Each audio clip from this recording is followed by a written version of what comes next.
Hello friends. तो आज मैं जिस मूवी के बारे में बात कर रहा हूँ, ये मूवी नहीं, ये पूरी की पूरी मूवी सीरीज़ है। मूवी सीरीज़ जैसे कि Harry Potter, Lord of the rings, star Wars, Star Trek, इस तरह की काफ़ी जो ऐसी मूवीज़ रही हैं, जो एक चेन ऑफ मूवीज़ या फ्रैंचाइज़ी ऑफ मूवीज़, एक अलग ही दुनिया जिस मूवी ने बना ली। इस तरह की आइकॉनिक मूवी की शुरुआत शायद इस मूवी से होगी। ये एक एम्बिशियस प्रोजेक्ट है। डून नाम की बहुत सारी बुक्स रही हैं साइ-फाई जॉनरा की, और इसी के ऊपर पहले भी एक आध मूवीज़ बनने की कोशिश की जा चुकी है, बट वो उतनी सक्सेसफुल नहीं हो पाई। तो इसकी एक तरह से आप कह सकते हो रीबूट या एक attempt to make this movie franchise. ये मूवी के बारे में अगर मैं बात करूँ, नो स्पॉइलर के तरीके से ही बात करनी पड़ेगी। क्योंकि ये एक स्टार्टिंग पॉइंट है। इसके बाद ये पूरी की पूरी एक यूनिवर्स में डेवलप हो सकती है। जिस तरह के स्टार वॉर्स में आपने देखा होगा कि बहुत सारे यूनिवर्सेस, वर्ल्ड्स होते हैं, वो किस तरह से इंटरैक्ट करते हैं एक-दूसरे से। इंटरगैलेक्टिक मीटिंग भी होती है। गेम ऑफ थ्रोन्स में जैसे डिफरेंट हाउसेस हैं, वैसे ही यहाँ पे भी there are different civilizations. When I say civilizations, there are intergalactic civilizations. Different planet से डिफरेंट लोग हैं, डिफरेंट कल्चर है, डिफरेंट तरह के देखने के लोग हैं, डिफरेंट तरह की उनकी भाषा है, पहने का रहन-सहन, लाइफ़स्टाइल, बहुत कुछ डिफरेंट है। एक दूसरे से बहुत सारे लोग इस तरह से डिफरेंट हैं। इसी तरह से यहाँ पे एक प्लैनेट है, उस प्लैनेट में एक एलिमेंट पाया जाता है। वो एलिमेंट क्या है मैं ज़्यादा डिटेल में नहीं दे सकता, बट हाँ, उसको अगर आप ये मूवी हिंदी में देखोगे तो उसको हिंदी डबिंग में खनिज कहा गया है, और अगर इंग्लिश में देखोगे तो उसको स्पाइस कहा गया है। तो ये जो प्लैनेट है जहाँ पे स्पाइस या खनिज मिल रहा है, वो पूरी की पूरी प्लैनेट ही एक रेगिस्तान की तरह है। वो पूरी प्लैनेट ही रेगिस्तान है। गर्मी बहुत है तो वहाँ के जो लोकल बाशिंदे हैं, नेटिव हैं उस प्लैनेट के, वो काफ़ी लंबे क्लोथ, लंबे स्लीव क्लोथ्स अपने आप को प्रोटेक्ट करने के लिए हुडीज़ वगैरह ये सब पहन के रखते हैं। और उस प्लैनेट में देयर इज़ अ क्रीचर जो वर्म की तरह देखने में लगता है, और इट्स ह्यूज ह्यूज। तो वो जब जब अटैक करता है तो एक्चुअली में it looks good on the screen. Visually काफ़ी आपको एक्साइट करेगा, थ्रिल करेगा जब वो अटैक करता है, लोग उससे बचते बचाते हैं। काफ़ी एम्बिशियस प्रोजेक्ट है, जैसे मैंने पहले कहा, तो इसमें आप एक्वामैन और थॉर को भी देख सकते हो। Well, don't expect much on this, but या जॉश ब्रॉलिन जिन्होंने थानोस का रोल किया था, और जेसन मोमोआ जो एक्वामैन का रोल किया था, वो इस मूवी में दिखेंगे आपको। ये दोनों actors obviously not the same characters but different characters. इसके अलावा जो मेन कैरेक्टर हैं, वो भी हैं, और बहुत सारे ऑब्वियसली कैरेक्टर्स हैं इसमें। बहुत सारे कैरेक्टर्स हैं, बहुत सारे एक्टर्स हैं, बहुत सारे वर्ल्ड्स हैं, जैसे मैंने पहले कहा था। किस तरह से एक टसल होती है, जैसे गेम ऑफ थ्रोन्स या आपने स्टार वॉर्स में देखा होगा कि डिफरेंट हाउसेस, डिफरेंट सिविलाइजेशन, उनके अपने अंदर किस तरह की पॉलिटिक्स चीज़ें चल रही होती हैं। और जब इंटरगैलेक्टिक या इंटर सिविलाइजेशन काइंड ऑफ एक लड़ाई होती है, युद्ध होता है, तब क्या होता है, तो वो सब चीज़ें एक तरह से आपको आकर्षित कर सकती हैं अपनी ओर। तो इसमें अच्छाई क्या है, बुराई क्या है, अगर हम इससे बात करें? वेल, मूवी लंबी है, ऑलमोस्ट 2.5 घंटे की मूवी है, 2 आवर 35-36 मिनट की ये मूवी है। अभी तो ये थिएटर पे ही अवेलेबल है। प्रीटी सून आई गेस ये डिज़नी हॉटस्टार पे आ सकती है, because it's a Disney franchise movie. अगर आपको ये मूवी हिंदी, इंग्लिश में देखना है तो दोनों में ही अवेलेबल है। आई डोंट नो अगर साउथ इंडियन लैंग्वेज में अवेलेबल है या नहीं, I have no clue about it. Definitely आप जहाँ भी रह रहे हो इंडिया में, आप गूगल कर सकते हो, देख सकते हो कि आपके पसंदीदा या प्रेफर्ड लैंग्वेज में अवेलेबल है या नहीं। इंग्लिश, हिंदी में डेफ़िनेटली अवेलेबल है। इसके बारे में, अच्छी बारे में बात करते हैं। अच्छा चीज़ें क्या हैं? Positive aspects. पॉज़िटिव एस्पेक्ट ये है कि 2.5 घंटे की मूवी होने के बावजूद, जो एक लंबी मूवी मानी जाती है, 2.5 घंटे की मूवी होने के बावजूद इस मूवी ने बोर नहीं किया। हाँ, अगर मैं निट पिकिंग करूँ तो थोड़े बहुत ऐसे हाइज़ एंड लोज़ पॉइंट्स आए हैं जहाँ पे मुझे मूवी कहीं न कहीं, किसी न किसी जगह पे अ, थोड़ी बहुत अनइंटरेस्टिंग, या मेरा अटेंशन थोड़ा-सा लो हो गया था बीच में इस मूवी के दौरान। ऐसा हो सकता है आपके साथ भी हो। थोड़ा-सा आप बोर हो जाओ, आस-पास देखने लग जाओ या फ़ोन ब्राउज़ करने लग जाओ।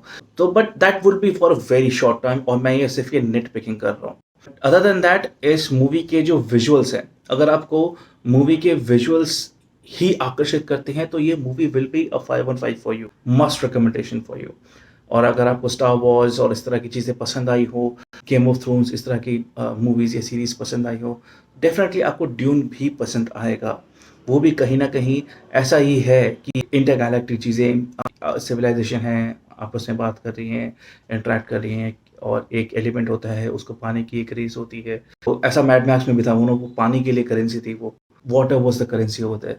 On a similar aspect action scenes हैं, विजुअली बहुत ही अच्छा लगा है। ख़ासतौर जैसे मैंने कहा कि जब फाइटिंग सीन्स होती हैं वो देखने में अच्छा लगता है। दिखता है कि एक एम्बिशियस प्रोजेक्ट है, लो बजट तो ऑब्वियसली कहीं से नहीं लगा, है भी नहीं, बहुत पैसा डाला गया है इस पे विजुअल एस्पेक्ट से। आप इस मूवी को विजुअली एस्पेक्ट से डेफिनेटली एन्जॉय करोगे। बैकग्राउंड म्यूज़िक अच्छा है, ठीक है, एक्टिंग भी ठीक है लोगों की। सब कुछ ही अच्छा है, 2.5 घंटे की मूवी होने के बावजूद भी आपको एक पॉइंट के लिए भी ऐसा नहीं लगेगा कि यार लंबा मूवी है या स्ट्रेची मूवी है, लंबी मूवी है, ऐसा नहीं लगेगा आपको। और अगर अब मैं नेगेटिविटीज़ की बात करूँ, नेगेटिव्स की बात करूँ, शॉर्टफॉल्स की बात करूँ इस मूवी की, तो वो रहेगी कहीं न कहीं इसकी सोल, इसकी स्टोरी। इसकी स्टोरी हाँ, मैं समझ सकता हूँ ये एक एम्बिशियस प्रोजेक्ट है because it's a starting point, it's an onset, it's an apex for the next movies in Dune. तो मैं समझ सकता हूँ कि यहाँ पे आप सब चीज़ें नहीं दिखाओगे, क्यूरियोसिटी जगा के आप छोड़ दोगे। 2.5 घंटे में और क्या दिखा सकते हो? ऑलरेडी 2.5 घंटे की मूवी आपने बना दी, जो कि ठीक है, इससे ज़्यादा आप नहीं बना सकते।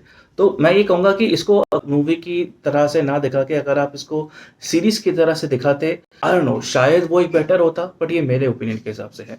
आई पर्सनली थिंक कि ड्यून एक सीरीज़ होनी चाहिए थी रादर दैन द मूवी।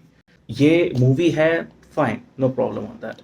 जब स्टोरी की बात कर रहा हूँ तो स्टोरी की बात में मैं ये भी ज़रूर मेंशन करूँगा कि इस मूवी का क्लोज़र, जब ये 2.5 घंटे के बाद ये मूवी खत्म हुई तो I was kind of flabbergasted that hey, this cannot be the end of it, you know. I was expecting more. I mean, ऐसे कैसे आप किसी मूवी को छोड़ सकते हो? मुझे लगा कि अगर ऐसे ना करके, आई मीन आई अंडरस्टैंड, एक क्यूरियोसिटी जगाने की कोशिश की करी गई है इस मूवी के साथ। तो मेरे ख्याल से इसको ड्यून नाम ना देके ड्यून नंबर 1 या ड्यून पार्ट 1 करा जा सकता था या वॉल्यूम 1 करके जा सकता था, तो it would have been better because it's very clear कि पार्ट 2 आएगा। ऐसे आप क्लिफ हैंगर में इसको छोड़ नहीं सकते। कोई क्लोज़र ही नहीं दिया गया इस मूवी के साथ जब एंडिंग हुई थी। तो एंडिंग से मुझे एक शिकायत है कि एक तरह से क्लोज़र तो होना चाहिए था और फिर उसको पार्ट 2 में या सीक्वल के हिसाब से दिखाते तो अच्छा रहता। अभी तक इस मूवी की सीक्वल बनने की कोशिश, ऐसा कोई न्यूज़ में आया नहीं है अभी तक, बट आई एम श्योर इसका सीक्वल बनेगा। सुनने में तो ये भी आया है कि हो सकता है इसका प्रीक्वल भी बने। आई हैव नो क्लू कि क्या वो मूवी की तरह से बनेगा या वो सीरीज़ की तरह से बनेगा, बट डेफ़िनेटली इस पे एक अटेम्प्ट तो किया जाएगा। मैं अगर रेवेन्यू या बॉक्स ऑफिस की बात करूँ तो it will be success, yes, because visually it is something which will pull the audience to the theatre. आप इसको 3D पे ज़रूर देखो, ये हालाँकि ये 2D 3D दोनों में ही रिलीज़ हुई हैं। 3D पे डॉल्बी साउंड एंड वो जो एक फ़ील आती है थिएटर से, थिएटर एक्सपीरियंस जिसे कहते हैं, उसमें डेफ़िनेटली आप ड्यून को एन्जॉय करोगे। अगर अदर देन दैट, अगर आपका घर पे जो टीवी है, होम थिएटर वगैरह, वो जितना भी अच्छा हो, I have no complain on it, but अगर वो जितना भी अच्छा हो, वो थिएटर वाली एक्सपीरियंस शायद नहीं दे सकता। तो मेरा ये मानना है कि ये मूवी ऐसी मूवी है, वन ऑफ दोज़ मूवीज़ जो ऑडियंस को पोस्ट पैंडेमिक एरा थिएटर में पुल करने के लिए सामर्थ्य रहेगी और वहाँ पे हो सकता है कि इसके box office collections, revenue collections अच्छे हो, ऐसा मेरा मानना है। बाकी ऑब्वियसली ओटीटी के प्लेटफ़ॉर्म पे इसको सेल ऑफ किया जाएगा तो डिज़नी हॉटस्टार इसको, it will be a profitable scenario, ऐसा मुझे लगता है। That's all which I have to say about the positives and the negatives. Positives बहुत हैं, विजुअल, संक्षेप में बोलूँ तो विजुअली ये movie is a treat, it's a treat honestly, मज़ा आया। Secondly, negatives about the closure, which invariably translates into the script। और इसमें एक और जगह पे ऐसी ये भी लगेगी कि अगर आप उनमें से ऑडियंस हो, वो ऑडियंस हो जो जिनमें पेशेंस की कमी है, तो आप ये मूवी को स्किप करो। आपको अच्छा नहीं लगेगा। आप अपना आपका अटेंशन स्पैन इतना होगा नहीं कि आप इस मूवी को एन्जॉय कर सको, क्योंकि बहुत सारे सिविलाइज़ेशंस हैं, हर एक सिविलाइज़ेशन के साथ आपको जुड़ना पड़ेगा, जैसे गेम ऑफ थ्रोन्स में था, स्टार वॉर्स में था। हर एक सिविलाइज़ेशन के साथ आपको आप रिलेट करोगे कि इस सिविलाइज़ेशन के साथ ये है, उस सिविलाइज़ेशन के साथ ये है। Everyone when they are fighting for the spice या खनिज, क्या होता है, क्या नहीं होता।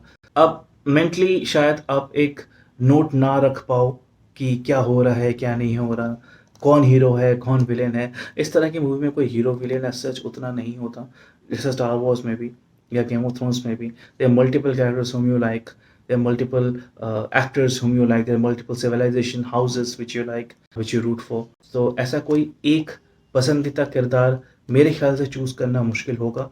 अगर आप एक साइ-फाई फ़ैन हो, आपकी पेशेंस अच्छी है, आपको इस तरह की मूवीज़ में कोई सरदर्दी नहीं है, जहाँ पे मल्टीपल सिविलाइज़ेशंस की बात हो रही हो, definitely give it a watch. Like I said before, to summarise everything, अगर आपको Game of Thrones, Star Wars अच्छी लगी, आपको ड्यून भी अच्छी लगेगी। तो नो कनेक्शन इन दैट, ऐसा कुछ नहीं है।